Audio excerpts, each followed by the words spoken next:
Doctor भगवान दास यांचा जन्म 12 जानेवारी 1869 रोजी उत्तर प्रदेशातील वाराणसी येथे एका समृद्ध कुटुंबात झाला. लहानपणापासूनच त्यांना ज्ञानाची आणि विविध विषयांचा सखोल अभ्यास करण्याची आवड होती. त्यांनी पाश्चात्य तत्त्वज्ञान विषयात पदव्युत्तर शिक्षण पूर्ण केले. पाश्चात्य विचारांचा अभ्यास करत असतानाच भारतीय तत्त्वज्ञान आणि संस्कृतीविषयी त्यांची आस्था अधिक दृढ होत गेली. शिक्षण पूर्ण केल्यानंतर त्यांनी प्रशासकीय सेवेत प्रवेश केला. विविध जिल्ह्यांमध्ये अधिकारी म्हणून त्यांनी काम केले.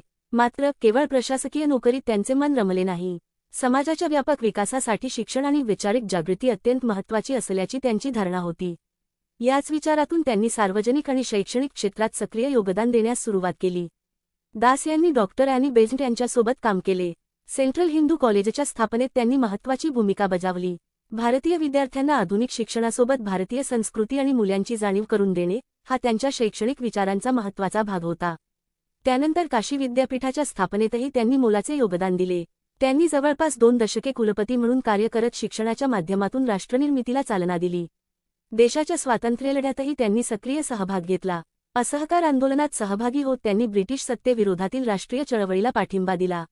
राष्ट्रधर्म, स्वातंत्र्य आणि सामाजिक जबाबदारी या मूल्यांना त्यांनी आपल्या जीवनात महत्त्वाचे स्थान दिले.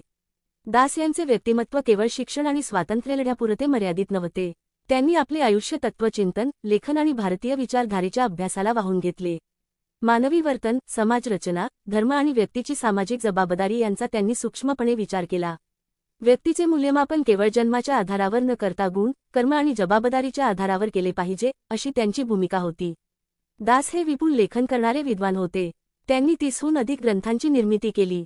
शिक्षण, तत्त्वज्ञान, समाजचिंतन आणि राष्ट्रसेवा या क्षेत्रांतील त्यांच्या प्रदीर्घ आणि उल्लेखनीय योगदानाची दखल घेत भारत सरकारने 1955 साली त्यांना देशाचा सर्वोच्च नागरी सन्मान भारतरत्न प्रदान केला.